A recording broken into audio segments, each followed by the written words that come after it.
This movie has tennis, a love triangle, and an ending I didn't see coming.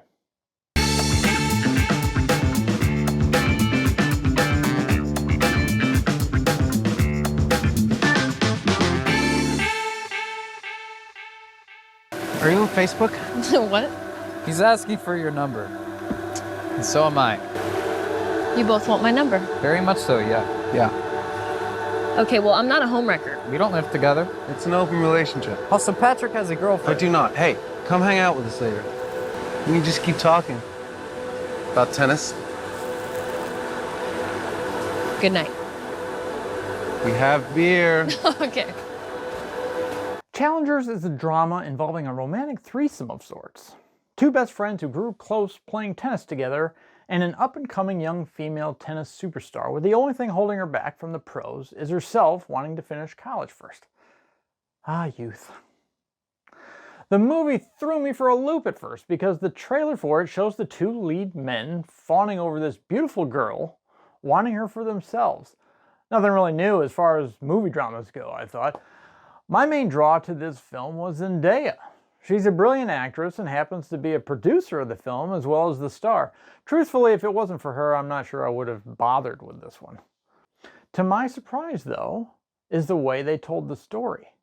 It wasn't the typical beginning to end chronology. It lets you see certain past events unfold throughout the movie, so the information you receive pertains to the present day situation they're in.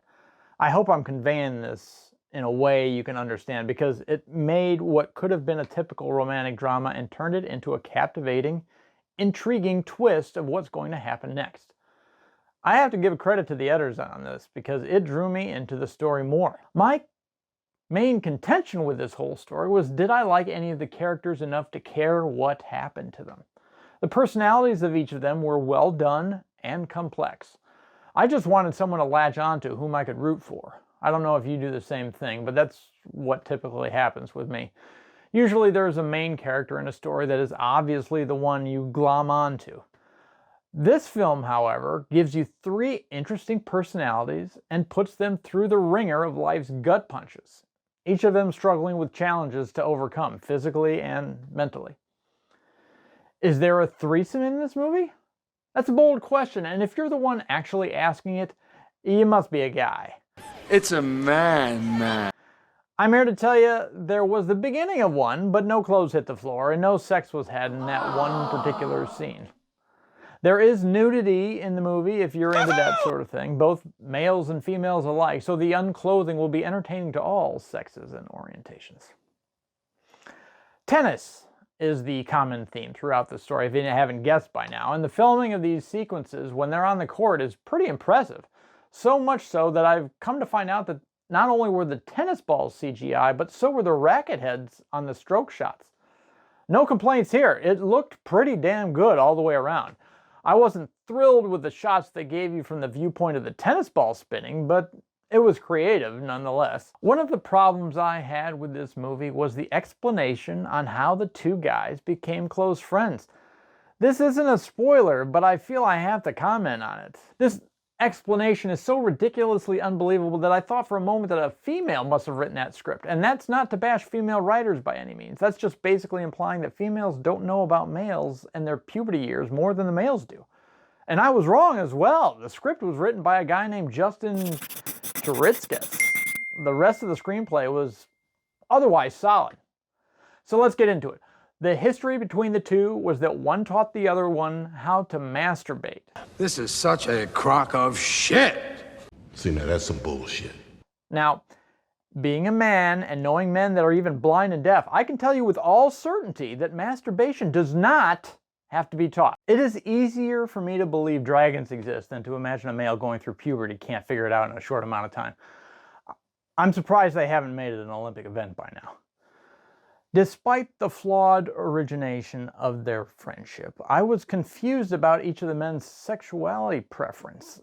I have zero problem with any LGBTQ people, but I was confused during a scene where the two best friends lock lips for what seemed to be a chunk of time. They seem heterosexual for pretty much the whole movie, but their camp story aligned with this scene made me wonder what the hell's going on here.